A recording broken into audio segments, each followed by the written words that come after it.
warahmatullahi wabarakatuh. Alhamdulillah wassalatu wassalamu ala Rasulillah. Segala puji dan puja kehadirat Allah Subhanahu wa taala, juga salawat dan taslim kepada Nabi besar Muhammad sallallahu alaihi wa ala alihi wa sahbihi wasallam. Melanjutkan bahasan kita teman-teman sekalian, doa yang dibaca sebelum salam, dan kita berada di potongan wa'udzubika min adzabi jahannam, dan selamatkanlah kami dari siksa neraka jahannam.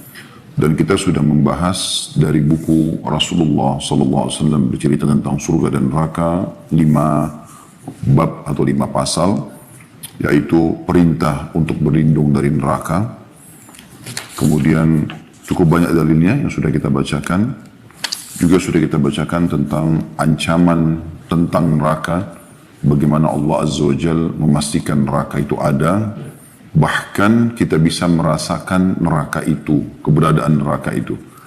Ada hadis nanti yang kita pelajari insyaAllah beberapa pasal ke depan, bagaimana Nabi SAW memastikan dan mengatakan bahwasanya demam itu bagian daripada tiupan panas api neraka, maka dinginkanlah dengan air. Artinya setiap orang di antara kita tidak mungkin lewatin hidupnya tanpa pernah terkena penyakit demam. Bahkan ada sebagian ulama yang menjadikan penyakit demam itu adalah tanda-tanda kematian. Berapa banyak orang yang suhu panasnya meninggi dan akhirnya meninggal dunia. Tapi intinya kita bisa merasakan. Secara rasional juga manusia sudah menerapkan sebuah sistem yang mereka hampir semuanya sepakati. Kalau ada yang melakukan sebuah pelanggaran atau kriminal, maka mereka akan dihukum. Ada pengadilannya, kemudian ada eksekusi di lapangan, tergantung dari kadar beratnya perbuatan seseorang atau pelanggaran seseorang itu, apakah dia hanya di penjara atau mungkin lebih besar daripada itu, seperti misalnya ada juga sampai dieksekusi mati, ya. Dan itu tidak asing bagi kita. Nah itu secara kehidupan kita pun ada, walaupun pada orang-orang kafir. Maka itu contoh secara rasional kalau memang neraka itu pantas ada.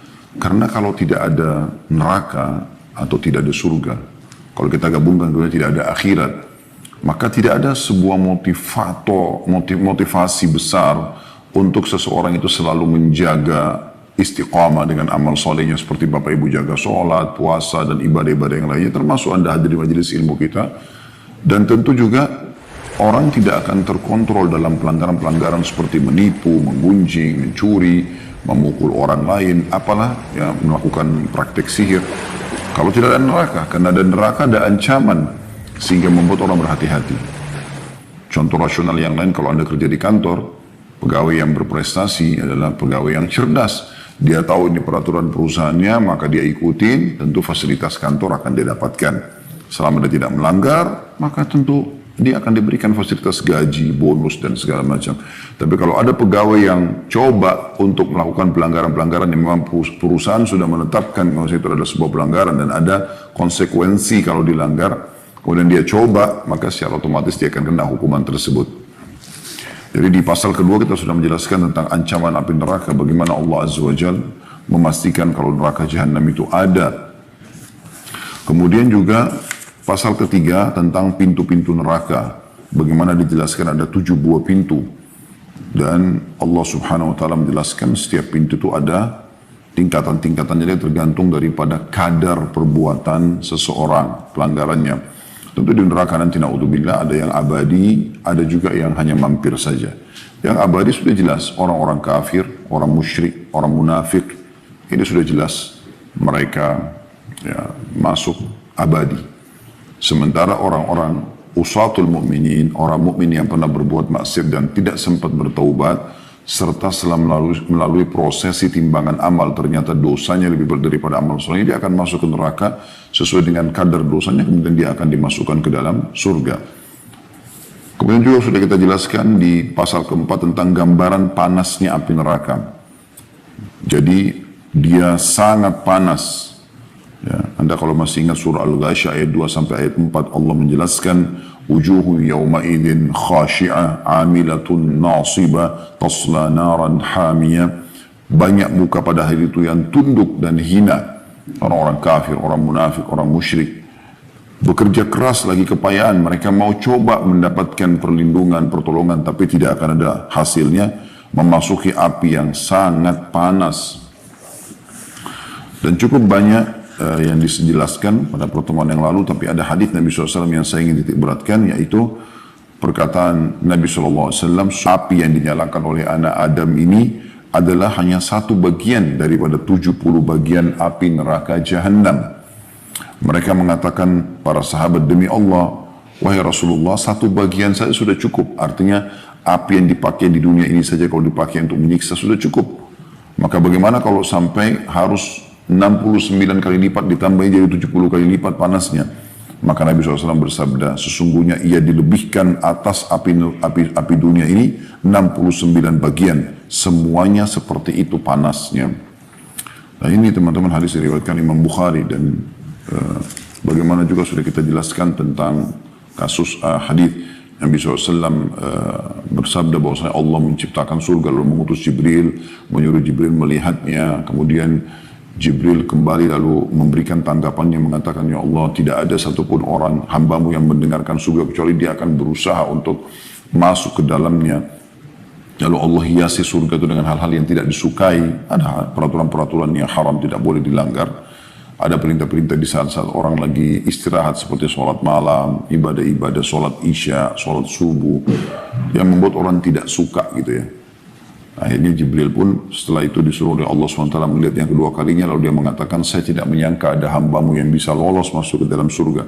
Lalu Allah ciptakan neraka, lalu Allah suruh Jibril untuk melihat neraka tersebut. Kemudian Allah pun menyuruh Jibril memberikan apa gambaran tentang apa yang dilihat. Dia mengatakan, tidak ada satu orang pun hambamu yang mendengarkan kecuali dia akan selamatkan diri, karena luar biasa api yang bergejolak, lahar, nanah, ya. Nanti kita akan lihat pasal-pasal ke depan, makanan ahli neraka dan minuman mereka, jenis-jenis siksaan yang akan ditimpahkan kepada mereka, naudzubillah, sesuatu yang di luar akal manusia, siksaan yang luar biasa gitu. Sampai saya sempat berikan gambaran ke teman-teman kemarin atau pekan yang lalu, bagaimana kalau seseorang itu hanya sekedar ditonjokin saja, udah sakitnya luar biasa gitu, sekali dua kali misalnya, apalagi sampai beberapa kali sampai babak belur. Bagaimana dengan kalau orang itu dari semua sisinya ada api, atas, bawah, depan, belakang, tidak ada tempat untuk dia bisa selamat dari panasnya api yang 69 kali lipat lebih panas daripada api di dunia ini. Ya, dan saya sudah kasih gambaran, bukan api seperti korek gas kecil, tapi kita ambil api yang terpanas yang digunakan ya, di muka bumi ini, ya seperti lahar-lahar yang ada di gunung berapi. Misal contoh dengan suhu yang sangat luar biasa, nah itu yang dijadikan tolok ukur, maka 69 kali lipat lagi lebih panas daripada itu. Maka kemudian Allah Subhanahu wa Ta'ala menghiasi neraka dengan hal-hal yang disukai, ya, menipu orang, berfoya-foya, melakukan kemaksiatan, berzina dan segala macam. Maka Allah pun menyuruh Jibril untuk lihat lagi, lalu Jibril mengatakan, saya tidak menyangka ada hambamu yang bisa lolos dari neraka. Kemudian juga sudah kita jelaskan pasal kelima tentang warna neraka Jahannam, bagaimana dijelaskan oleh Abu Hurairah radhiyallahu anhu, sebuah riwayat yang harus menggetarkan hati setiap orang beriman, karena ini informasi disampaikan oleh seorang sahabat Rasulullah SAW, orang yang dipilih oleh Allah, lahir dan hidup di masa itu, kemudian beliau belajar Islam, lalu beliau dimudahkan oleh Allah Subhanahu Wa Taala menjadi orang yang paling banyak meriwayatkan hadis. Beliau mengatakan neraka telah dinyalakan selama 1000 tahun sehingga menjadi merah. Kemudian dinyalakan selama 1000 tahun sehingga menjadi putih. Anda biasa lihat kalau api sudah atau bara api biasanya kalau sudah terlalu panas berubah kayak seperti agak putih ya. Kemudian dinyalakan selama 1000 tahun selanjutnya sehingga menjadi hitam. Ia hitam seperti malam yang gelap. Dan ini juga sudah kita berikan gambaran-gambaran seperti apa api neraka Jahannam yang naudzubillah sangat luar biasa. Bahkan digambarkan oleh Abu Hurairah, apakah kalian menyangka neraka itu merah seperti api kalian? Sungguh ia lebih hitam daripada ter. Ya, jadi sesuatu yang luar biasa yang wajar membuat seseorang itu berpikir, teman-teman sekalian. Kita akan masuk lanjutan pasal ke-6. Semoga Allah SWT selamatkan kita dari siksa neraka Jahannam, dan ini sebabnya kenapa kita sebelum salam membaca doa ini tentang lembah-lembah neraka. Allah Subhanahu wa Ta'ala berfirman dalam surah Maryam ayat 59. Saya harap teman-teman bisa membuka ini.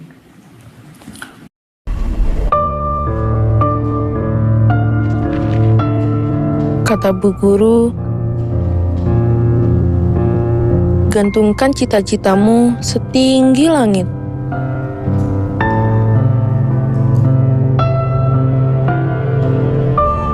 Kata bu guru, gotong royong itu penting.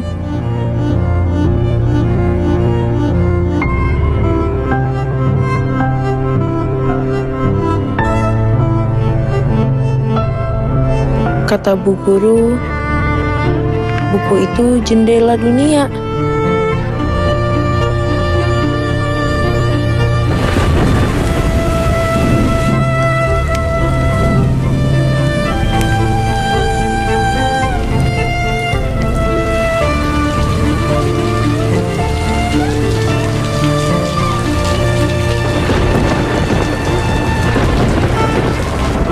Kata bu guru, ilmu itu pelita dalam gelap. Jangan biarkan semangat belajar mereka padam karena sekolah yang rusak. Saatnya ulurkan tangan. Rp1.000 yang mungkin kecil buatmu, berarti besar untuk renovasi sekolah mereka jadi lebih layak.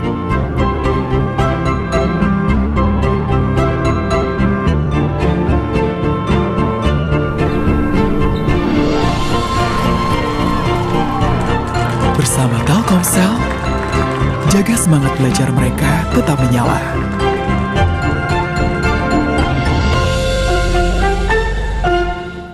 Surah Maryam ayat 59, ini surah nomor 19 ya. Yang bunyinya a'udzubillahi minasyaitonirrajim fa khalafa min ba'dihim khalfun adha'us salata wattaba'us syahawat fasawfa yalqawna ghayya. Maka datanglah sesudah mereka pengganti yang jelek yang menyia-nyiakan sholat dan memperturutkan hawa nafsunya, maka kelak mereka akan menemui kesesatan.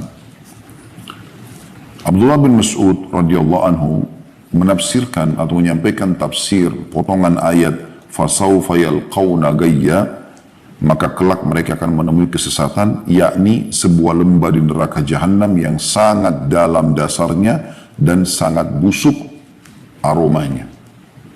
Diambil dari tafsir Ibnu Katsir jilid 3 halaman 128. Ya, kalau teman-teman yang sudah pegang bukunya tentu di halaman 117 ya. Jadi ini menjelaskan memang ada lembah-lembah di neraka jahanam yang lembah ini khusus untuk penyiksaan.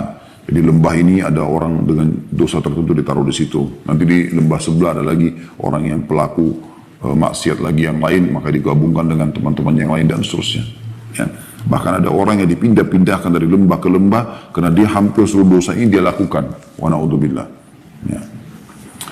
Ali bin Abi Thalib radhiyallahu anhu meriwayatkan sabda Nabi SAW, ta'awwadhu billahi min jubbil hazan ay wadil hazan.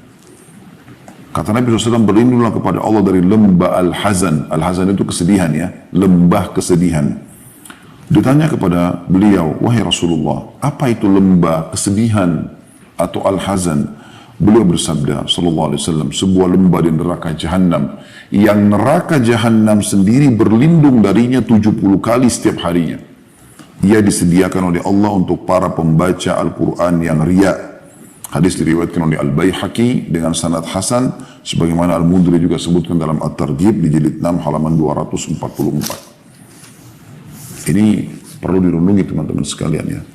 Bahwasanya bagaimana Allah Subhanahu wa taala menyiapkan siksaan bagi orang yang ibadah tapi untuk makhluk, bukan untuk Allah Subhanahu wa taala. Atau dia melakukan syirik, riya kan syirik. Dia baca Quran hanya untuk dikatakan dia itu qari, dia pembaca Quran atau suaranya bagus, atau dia hafil, ya. Dia sholat hanya untuk dipuji dan seterusnya. Maka ini teman-teman sekalian, sebuah lembah di api neraka khusus untuk itu. Kenapa Nabi SAW mengingatkan sahabat berlindunglah dari itu? Bukan berarti lembah huzun ya, atau hazan ya, kesedihan ini paling berat siksanya, bukan. Karena memang yang Nabi SAW sedang hadapi audiensnya adalah para sahabat ridwanullah alaihim, yang mereka memang sangat cinta dengan Allah dan Rasulnya, mereka sangat cinta dengan Al-Quran, mereka tiap hari baca Quran. Maka Nabi SAW ingatkan, karena mereka suka baca Quran, hati-hati kalian berlindung kepada Allah dari lembah Di neraka namanya lembah kesedihan. Lembah kesedihan. Karena dia disiapkan untuk para pembaca Quran yang riya.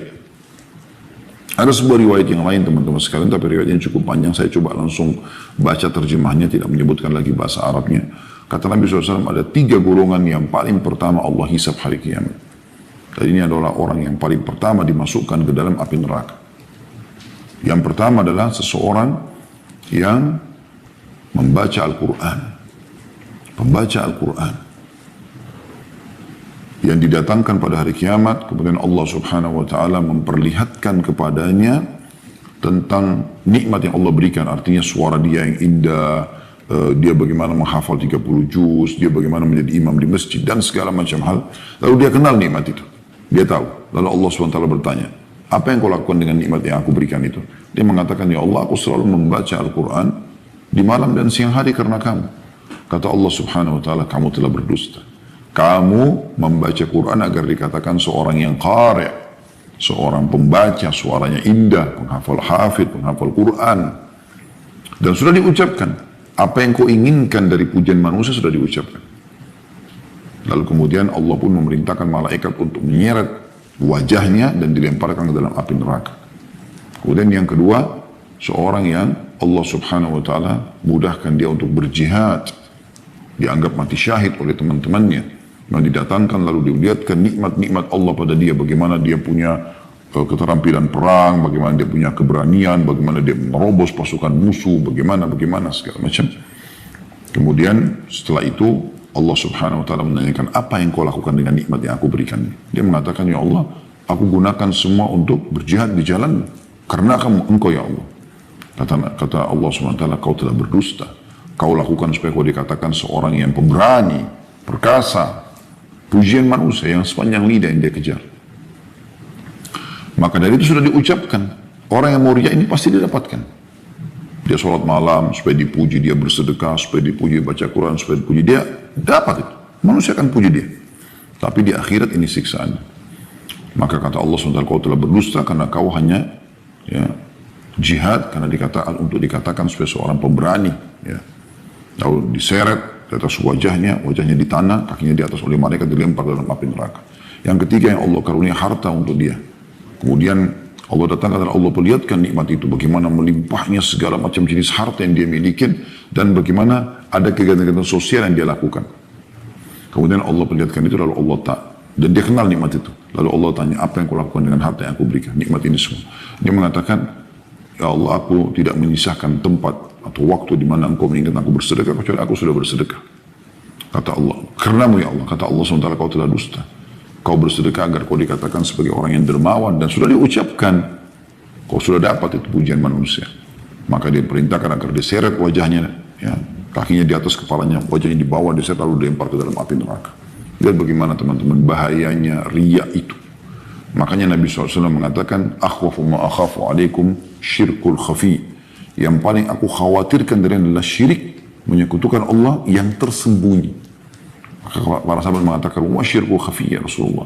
Apa itu syirik tersembunyi ya Rasulullah? Kata Nabi SAW, arya, pamer, mau ibadah supaya dilihat oleh orang. Cirinya orang seperti ini, dia selalu melanggengkan ibadah kalau sedang dilihat. Kalau sendirian dia tidak akan melakukan.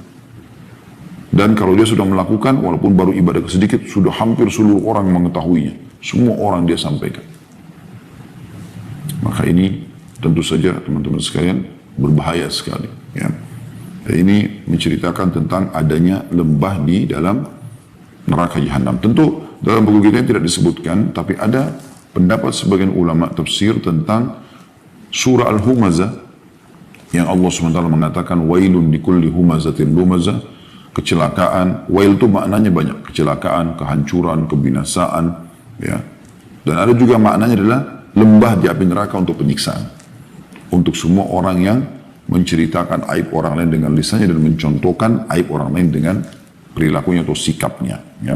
Ini teman-teman di YouTube bisa nonton, ada tafsir surah Al-Humazah yang sudah panjang lebar kami sampaikan insyaallah.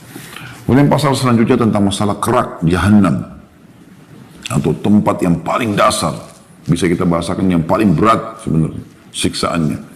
Allah sebutkan dalam surah An-Nisa ayat 145 yang bunyinya, A'udzu billahi minasyaitonir rajim, innal munafiqina fid darkil asfali minan nar. Sesungguhnya orang-orang munafik itu ditempatkan pada tingkatan yang paling bawah dari neraka. Kenapa orang munafik yang paling berat, teman-teman sekalian? Karena begini alasannya. Kalau orang kafir, jelas dia bahkan mengiklankan dirinya tidak bersama dengan orang muslim. Kafir. Dia iklankan agamanya, dia nyata-nyata, dilakukan ibadahnya, seperti itulah.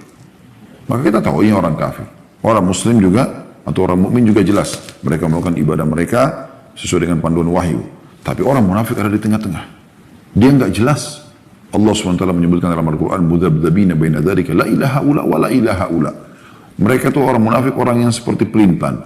Enggak ke orang kafir, enggak ke orang beriman. Dia lihat mana maslahat. Orang-orang kafir banyak tertipu dengan mereka, seakan-akan orang-orang munafik ini golongan mereka. Padahal sebenarnya tidak. Ya. Kapan orang kafir tidak ada maslahat mereka, maka mereka tinggalkan. Kapan orang beriman tidak ada masalahnya, maka mereka tinggalkan. Tapi mereka cenderung ya, dekat dengan orang-orang beriman. Maksudnya mereka mengikuti pakaiannya, julukannya, agamanya, dan segala macam. Maksudnya julukan ini nama ya. Dia tidak menyatakan dirinya kafir. Dan ini berbahaya sekali. Bagi orang beriman berbahaya karena kita kalau lihat dia, kita nggak tahu ini muslim atau bukan. Di zaman Nabi SAW menyebar di tengah-tengah lingkungan kaum muslimin. Ya. Mereka ada di tengah-tengah, walaupun Nabi SAW tahu, tapi Nabi tidak membongkar kedok mereka kecuali di akhir ya, hidup beliau SAW. Setelah pulang dari perang Tabuk, dan ini panjang lebar sudah kami jelaskan di kajian sirah Nabawi, Anda bisa lihat di playlist perang Tabuk. Kami jelaskan panjang lebar tentang makna ayat-ayat Al-Quran yang dalam surah At-Taubah, di mana sebenarnya perang Tabuk kata ulama tafsir adalah lebih kepada pembongkaran kedok orang-orang munafik, karena tidak terjadi interaksi perang dengan orang-orang Romawi pada saat itu di wilayah Tabuk, tapi Allah SWT mempermalukan orang-orang munafik, dibuka kedoknya mereka. Dan Nabi SAW setelah pulang, Nabi SAW langsung mengatakan, hari ini aku akan menunjuk siapa yang aku tunjuk dia munafik keluar dari masjid. Kata Nabi SAW, fulan berdiri, fulan diusir dari masjid. Selama ini Nabi SAW tutupin mereka. Sampai Umar bin Khattab pernah menemui seseorang lagi menangis depan pintu. Kemudian Umar bin Khattab bertanya, ada apa denganmu? Dia mengatakan, Rasulullah SAW memasukkan aku dalam salah satu orang munafik. Maka Umar bin Khattab mengatakan, tabban lak, kecelakaan buat kamu.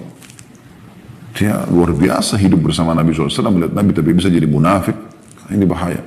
Oleh karena itu, mereka tahu wahyu, mereka melihat wahyu itu. Mereka bahkan mengaku dalam kehidupan sehari-hari, bahkan di KTP aja kalau kita di zaman sekarang muslim, paspornya muslim. Tapi munafik. Makanya mereka di tempat yang paling dasar dari neraka itu. Selanjutnya dikatakan oleh penulis Khalid bin Umair, menceritakan Utbah bin Ghazwan radhiyallahu anhu pernah berkhutbah dengan mengatakan, disebutkan kepada kami bahwa batu dilemparkan dari pinggir jahanam, ya, lalu jatuh di dalamnya selama 70 tahun sebelum mencapai dasarnya. Demi Allah ia akan penuh. Apakah kalian heran? Utbah bin Ghazwan radhiyallahu anhu sahabat Nabi yang mulia, terkenal dengan kesolehannya. Ini juga sudah kami jelaskan. Anda kalau kembali ke playlist YouTube insya Allah, cari kajian serial sahabat Nabi. Sudah ada 40 orang sekian yang sudah kami bedah. Alhamdulillah. Semoga Allah ikhlaskan dari kita dan semoga Allah mudahkan kita menyelesaikan sisanya. Sahabat-sahabat Nabi supaya kita bisa ambil ibrah dan pelajaran. Allah mengekalkan kisah mereka dan kita bisa menyimak, membaca sampai kuping-kuping kita supaya kita mengikuti langkah-langkah mereka. Bukan mustahil kita seperti mereka. Karena siapa yang mengikuti orang yang sudah sukses, orang yang juara, ya, maka kita juga akan mirip dengan dia. Dan sampai mengikuti orang yang gagal, maka dia juga akan gagal. Nah, Anda kalau ini menjadi orang seperti Abu Bakar, Umar, Uthman, Ali, Utbah bin Ghazwan, dan sahabat-sahabat Nabi yang lain, maka Anda akan bersama mereka. Atau Anda ikuti Abu Lahab, ya, Abu Jahal, Utbah, ya, bin Rabi'ah, Syaibah bin Rabi'ah, ya, Umayyah bin Khalaf, dan seterusnya. Atau Abu Lahab, maka Anda akan sama dengan mereka. Maka Utbah bin Ghazwan menceritakan radhiyallahu anhu, bagaimana beliau memberikan gambaran bahwasanya keraknya neraka jahanam itu dalam sekali. Kata beliau, yang menyampaikan bahwasanya mereka mendengarkan dari Nabi SAW tentunya, kalau batu dilempar dari pinggiran neraka, maksudnya adalah pintu masuknya, ya, yang utama itu dilempar terus melayang-layang 70 tahun, belum sampai juga ke dasarnya, kena dalamnya. Ya. Maka beliau mengatakan demi Allah sedalam itu pun akan dipenuhi oleh manusia. Nanti dan jinnya, nanti akan kita jelaskan juga teman-teman sekalian, kenapa dia penuh. Apakah banyak orang yang masuk ke dalamnya? Jawabannya iya, tetapi jumlah manusia berapa sih dan jumlah jin? Dan luasnya neraka itu sangat besar. 70.000 diikat dengan 70.000 rantai, ditarik satu rantainya 70.000 malaikat, 4,9 miliar malaikat yang menarik neraka jahanam. Seluruh manusia dan jin pun dilempar, masih banyak tempat yang kosong. Tapi nanti akan kita jelaskan beberapa pasal ke depan insya Allah, bagaimana Allah subhanahu wa ta'ala membesarkan tubuh mereka. Ya. Sampai ada di antara mereka yang gigi gerahamnya sebesar gunung Uhud, supaya mereka merasakan siksaan. Nanti akan kita jelaskan di pasalnya insya Allah. Selanjutnya Al-Hasan Basri rahimahullah, salah satu ulama tabi'in yang masyhur, mengatakan Umar bin Khattab radhiyallahu anhu pernah mengatakan, perbanyaklah mengingat neraka karena apinya sangat panas, dasarnya sangat dalam, dan alat pemukulnya terbuat dari besi. Ya, saya ulangi, Umar bin Khattab mengatakan perbanyaklah mengingat neraka. Maksudnya mengingat itu pelajari supaya kalian hati-hati, karena sudah jelas kok apa yang membuat orang masuk neraka, jelas kok. Bohong, mencuri, gunjing, fitnah, ya, maksiat kepada Allah. Orang semua tahu. Bahkan Allah membuat manusia tidak suka sebenarnya dengan itu. Gak ada orang yang suka dengan pembohong, gak ada orang yang suka dengan penipu, gak ada orang yang suka menggosip. Orang gak suka sebenarnya. Ya. Jadi Allah SWT buat itu penyebab masuk neraka. Dan Allah sudah turunkan syariat untuk wahyu untuk menyampaikan tentang dosa-dosa dan hukumannya. Begitu juga dengan surga tentunya. Allah SWT sudah jelaskan amal-amal apa yang bisa membawa ke dalam surga yang abadi, kenikmatan yang luar biasa gitu. Ya. Dari jujur, dari amanah, tanggung jawab, bakti sama orang tua, jemput orang sakit, sholat, puasa, zakat, dan seterusnya. Maka Umar bin Khattab mengatakan, perbanyak mengingat neraka. Seperti ini sekarang kita mengingat neraka, kita pelajari pasal demi pasal, bagaimana keadaan neraka supaya tergambarkan depan mata kita sesuai dengan Al-Quran dan Sunnah. Karena apinya sangat panas, dasarnya sangat dalam, dan alat pemukulnya terbuat dari besi. Allah musta'an. Selanjutnya Abu Hurairah juga menceritakan radhiyallahu anhu, kami tengah berada di sisi Nabi SAW, lalu kami mendengar suara gemuruh, suara yang sangat besar. Mereka kaget, belum pernah dengar suara yang seperti guntur yang ya, keras sekali. Maka Nabi SAW bertanya, tahukah kalian suara apa ini? Kami menjawab, Allah dan Rasulnya lebih tahu. Lalu beliau SAW menjawab, ini adalah batu yang dikirimkan Allah ke dalam neraka jahanam sejak 70 musim, 70 tahun. Dan kini ia sampai di dasarnya. Hadis diriwayatkan oleh Imam Muslim di 17 halaman 179. Artinya memang dalamnya luar biasa. Tempatnya orang munafik yang kedalaman 70 tahun itu. Jadi kita bisa bayangkan teman-teman sekalian, kalau seluruh ruangan itu, ya misalnya ada sebuah lubang, kita buat lubang, anggaplah 10 meter aja kita buat lubang, lalu kita buat apinya dari dasar, api itu terus memenuhi lubang tersebut sampai ke atas. Kira-kira mana yang paling panas?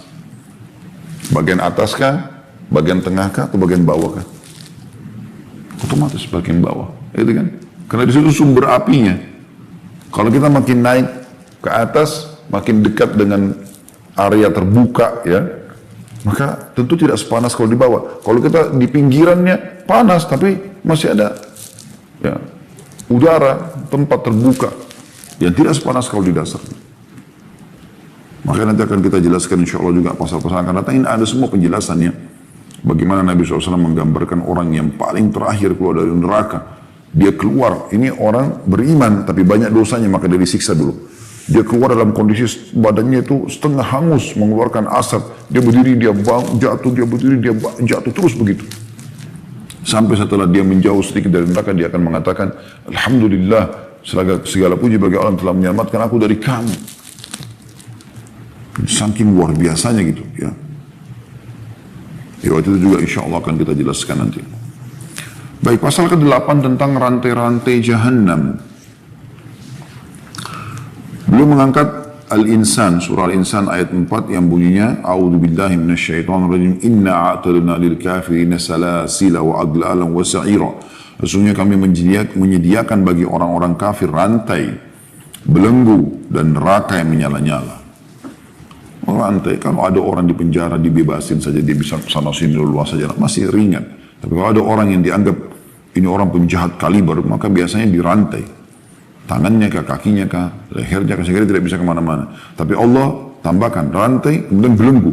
Belenggu biasanya di leher, di kedua tangan dan kaki, yang makin membuat tidak bisa leluasa. Nah. Dan diikuti dengan api yang menyala-nyala. Jadi memang di neraka itu selain apinya luar biasa, tempatnya penuh dengan siksaan, ya, teriakan-teriakan orang yang disiksa, semuanya kesakitan. Ini aja sudah cukup menyiksa kita sebenarnya. Kalau naudzubillah ada orang yang sedang diantrikan akan disiksa, atau akan dipukul, kemudian di sebelahnya orang itu dipukul, dikebukin berdarah-darah sampai nangis-nangis, maka dia itu aja sudah jadi siksaan buat dia. Dia shock secara kejiwaan itu sudah. Bagaimana kalau dia juga masuk dalam antrian tersebut dan dia juga disiksa?